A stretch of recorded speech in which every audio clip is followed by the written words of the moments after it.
Herkese salam, hörmətli miqə və sertifikasiyaya hazırlaşan müəllimlər. İlk öncə videoya başlamamışdan əvvəl qeyd edim ki, avqust ayının 1-i və 10 arası artıq bizim miq və sertifikasiya qruplarımızda dərslərimiz başlayır. Əlavə məlumat almaq üçün 055 366 93 96 WhatsApp nömrəsindən yazıb qruplarımıza qoşula bilərsiniz. Avqust ayında deyim ki, qeyd edim ki, endirimli qiymətlər olacaqdır. Biz indi hal-hazırda miq müəllimləri üçün, hətta sertifikasiya müəllimləri də baxa bilər. Karakök yayınları AYT Matematik Soru Bankasından ikinci dərəcədən tənliklər, yəni kvadratik tənliklər. Ən sonuncu test, hansı ki ən sonuncu testlər həmişə ən çətin testlərdir və biz bunların gəlin bərabər şəkildə həllərinə və izahlarına baxaq. Qeyd edim ki, bu tipdə ən çətin suallar, seçmə suallar təbii ki, hamısı bizə lazım deyil. Qruplarımızda əsasən də miq qruplarımıza, sertifikasiya müəllimlərinə aid deyil, miq qruplarımızda istifadə olunacaqdır. Başlayaq birinci sualdan. Tənliyin kökləri doğal sayı, doğal nə demək? Natural ədədlər olduğuna görə köklər hasilini ala biləcəyi ən böyük qiymətlə ən kiçik qiymətin cəmini tap deyir. Fikir verin. Köklər hasili nəyə bərabər? Biz bilirik ki, x1, x2 bərabərdir. Sərbəst hədd, yəni n, bölünsün m-ə bərabərdir. Düzdürmü? Bizə deyək ki, indi köklər cəmi isə x1, x2 nəyə bərabərdir? Əks işarələ götürülmüş ikinci hədd, yəni 15-mi bölərəm m-ə bərabər 15. Diqqətlə baxın. Cəmləri 15-ə bərabər olan ədədlər olsun və biri digərinə tam bölünsün. Bu şəkildə. O zaman mən necə yaza bilərəm? Cəmləri 15-ə bərabər olan. Belə yaza bilərəm. Və hasilləri də təbii ki, natural ədədlər olmalıdır. Ən böyük qiymətdən söhbət gedir. Köklər hasilini ala biləcəyin ən böyük qiymət. Diqqətlə qulaq asın. Bu ola bilər. Köklər hasili 1 və 15 ola bilər. Düzdürmü? 1 və 15. 1 və 14. 2 və 13. 3 və 12 və s. və s. Ən nəhayətində 14 və 1 şəklində yaza bilərik. Burada diqqətlə baxsaq, köklər hasili. Kökləri 1 və 14-dür. Köklər hasilinin ən böyük qiymət alması üçün köklər xüsusi halda ya bir-birlərinə bərabər olmalıdır və 7 və 8 ola bilər. 7 və 8 ən böyük olması üçün ya bir-birinə bərabər olmalıdır, ya da bir-birinə çox yaxın ədədlər olmalıdır ən böyük qiymət üçün. 7 dəfə 8 neçə eləyir? 56. Yəni x1, x2 nəyə bərabər olmalıdır? 7 vur 8 bərabərdir 56. Ən kiçik qiymət üçün isə bir-birinə məsafə çox uzaq olmalıdır. Yəni 1 və 14 və yaxud da 14 və 1-i götürə bilərəm. Yəni x1, x2 bərabərdir. Neçə yazıram? 1 vurulsun 14 bərabərdir 14. İndi mən sizə burada bir məsələ haqqında nüans bildirəcəm. Burada cavabı 56 verib. Deyəcəksiniz, müəllim, niyə? Çünki baxın, həqiqətən cavab səhv etmirəmsə Y variantıdır. Ay müəllimlər, hörmətli müəllimlər. Deməli, türklərdə natural ədəd deyəndə 0 natural ədəddir. 1, 2, 3, 4, 5 və s. Ona görə ki, 0 natural ədəddir ki, məsəl üçün, belə səbəbə götürür. Məsələn, boş qabda 5 alma var idi. 5-ini də götürdüm. Neçə alma qaldı? 0. Artıq biz qalan almanın sayını 0 ilə göstərə bilirik deyə bunlar, yəni 0-ı natural ədəd kimi götürürlər. Amma bizdə olmaz. Yəni cavab olmalıdır 56 və 14 cəmdə olacaq. 56-nın son 4 gələndə 70. Cavab 70 olmalıdır. Amma cavabı 56 verib. İndi niyə? İndi mən türklər kimi həll edim. İndi diqqətlə baxın. Dedim axı köklər cəmi nə olmalıdır müəllimlər? 15 olmalıdır. 15 olması üçün 15 və 0 ola bilər. Düzdürmü? 15, 0, 7, 8, bir də 0, 15. Düzdür. Ən böyük olması üçün təbii ki 7-ni vurmalıyım 8-ə. Dedim axı bir-birinə yaxın olmalıdır 56. Ən kiçik olması üçün 0 vurmalıyım 15-ə 0. Cəmlər də olacaq 56. Çünki türklərdə 0 natural ədəddir. Amma bizdə natural olmadığına görə cavabı bizə əgər bu tipdə bir misal düşsə, cavab olmalıdır 70. Yəni mən bu 56-nı silirəm, 70 yazıram. Çünki bizdə 0 natural ədəd deyildir. İkinci suala gəlin baxaq. Nə deyilir ikinci sualda? Deyilir ki, köklərindən biri k olduğuna görə k plus 6-nın kvadrat ifadəsinin qiymətini tapın. Köklərindən biri k-dırsa, bunun gəlin k-nın elə bir qiymətinin yerinə yazaq. Yəni bu ifadəni ümumiyyətlə x-in yerinə yazım, k yazım. K-nın kvadratı üstə gələk 12k üstə gələk 13 bərabər 0. Deməli bunu tam kvadrat ayırsam k plus 6-nın kvadratı minus 36 üstə gələk 13 bərabər 0. Düzdürmü? Düzdür.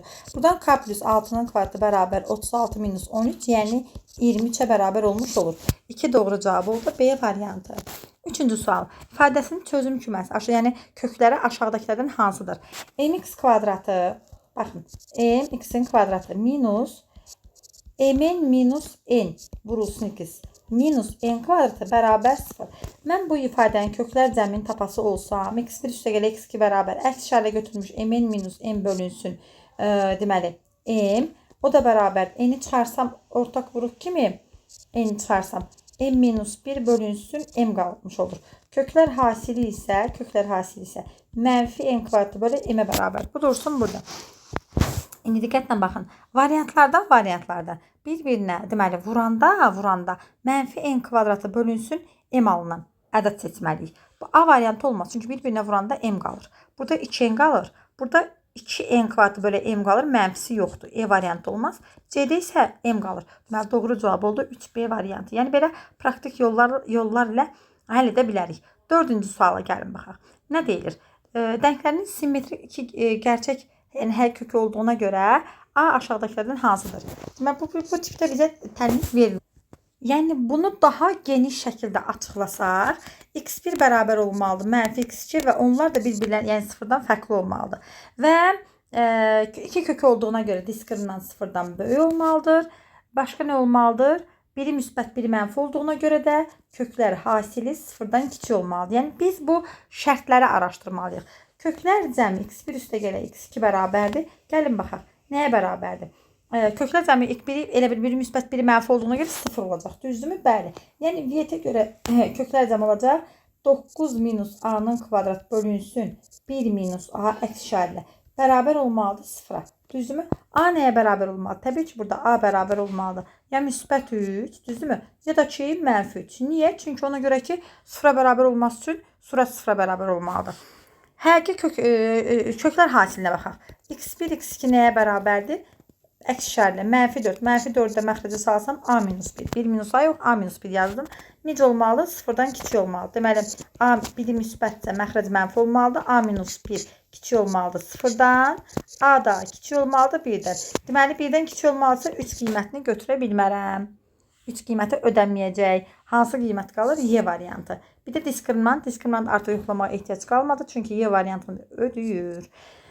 5-ci sual. Köklərini x1 və x2-dir. Buna görə bu ifadənin qiymətini tap deyil. Deməli, x1-in kubu x2 minus 3x1-in kvadratı x2 üstəgələk 10x1 x2 bərabərdir. Bu ifadədən x1-in kvadratı x2-ni ortaq vuruq kimi çıxarmağı fikirləşirəm. Çünki viyyətə görə köklər cəmi nəyə bərabərdir? 3-ə bərabərdir. Köklər hasili isə 8-ə bərabərdir. x1-in kvadratı və x2-ni çıxarsam, qalacaq burada x1 minus 3x2 bu şəkildə. Üstəgələk köklər hasildə 10 vuraq 8, yəni 80 yaza bilərəm. Yenə deyirəm, daha da sadə hala gətirək. Daha da sadə hala bu şəkildə gətirək ki, x1-in kvadrat nə deməkdir? x1 vurulsun, x1 vuraq x2.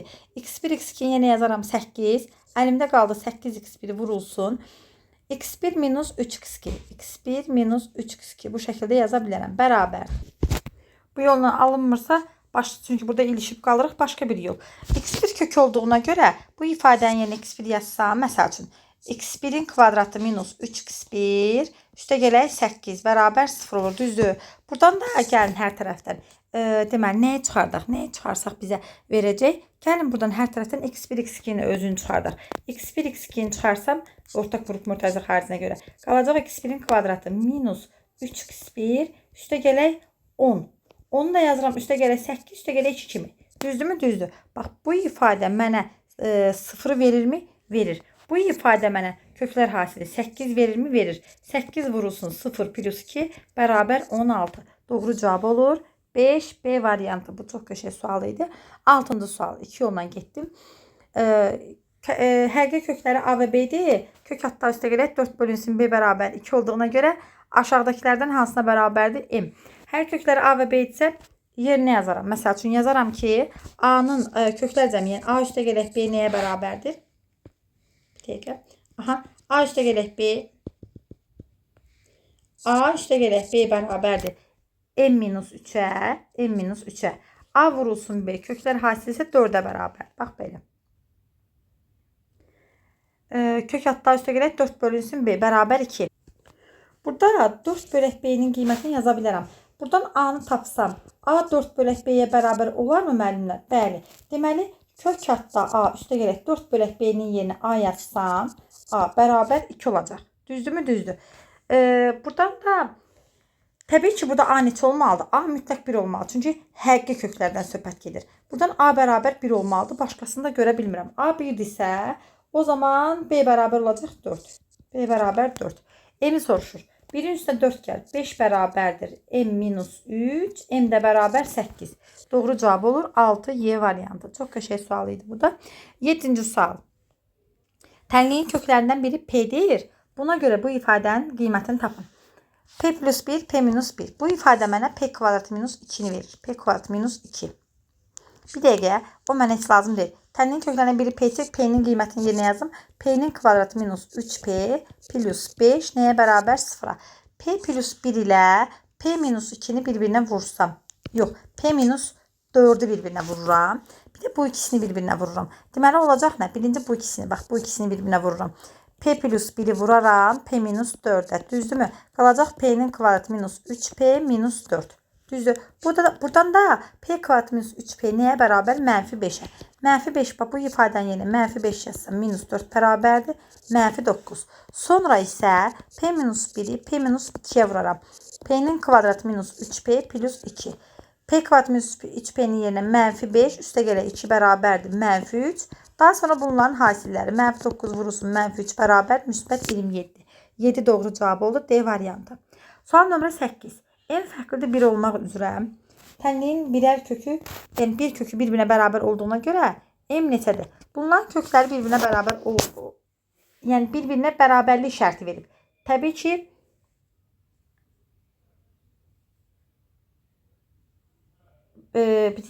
təbii ki burada bu tənliklərin 2 kökü var.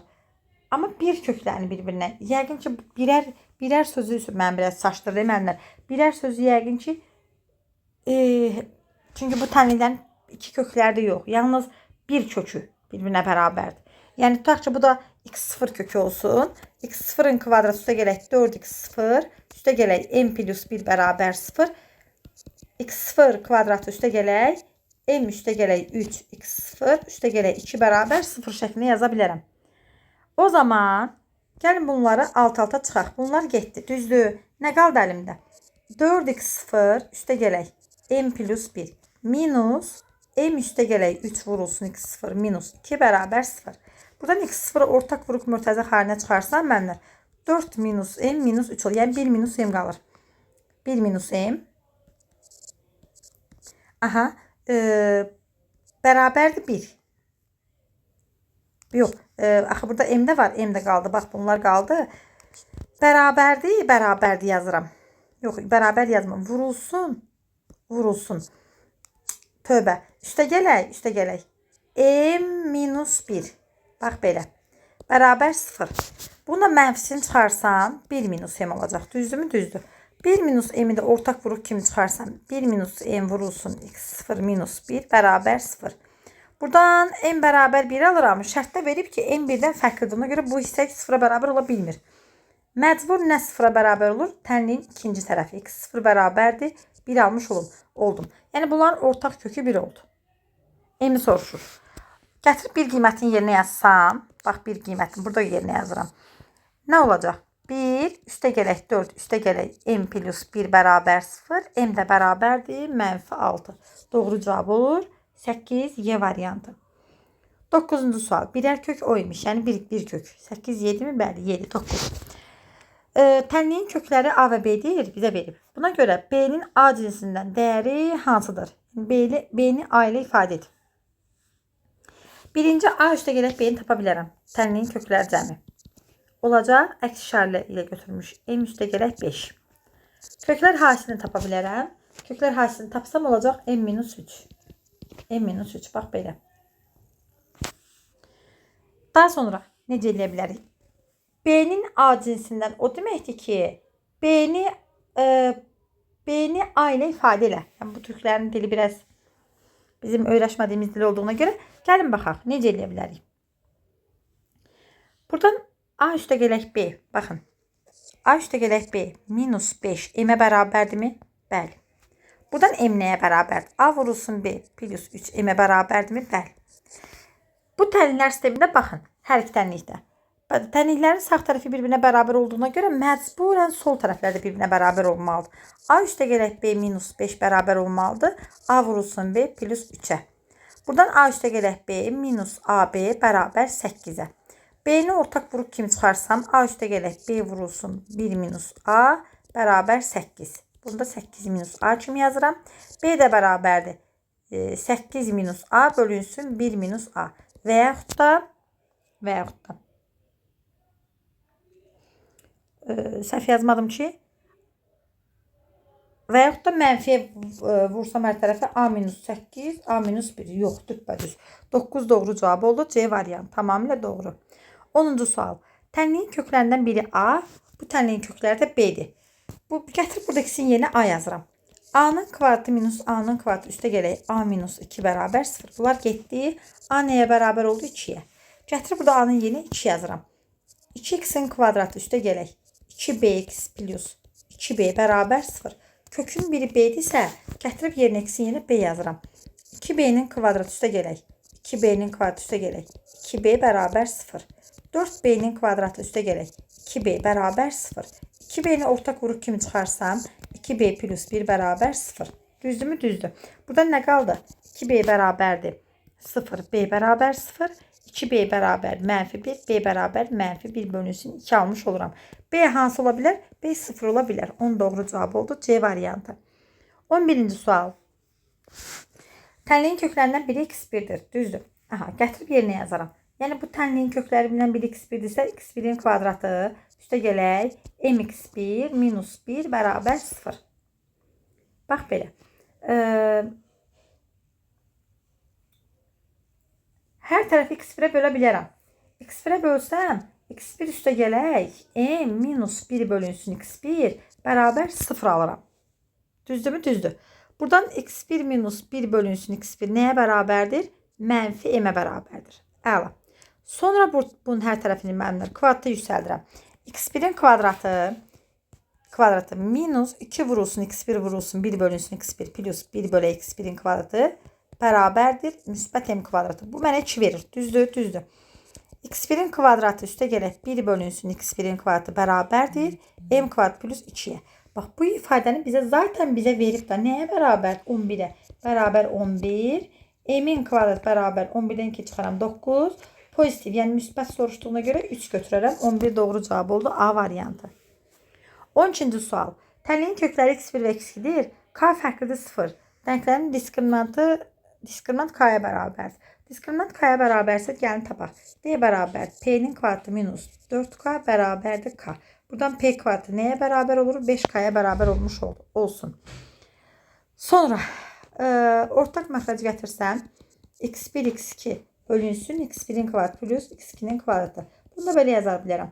Köklər cəmi nəyə bərabərdir? Köklər cəmi mənfi p-yə bərabərdir. Köklər hasili isə sadəcə k-yə bərabərdir. Düzdürmü? Düzdür. Yəni buradan köklər hasilinin yerinə k yazaram.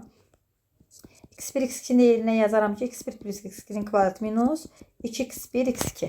O da bərabərdir. Köklər cəmi mənfi p. Mənfi p-nin kvadratı müsbət p kvadratı minus 2x1 x2. Yəni x1 x2 k 2k bölünsün k.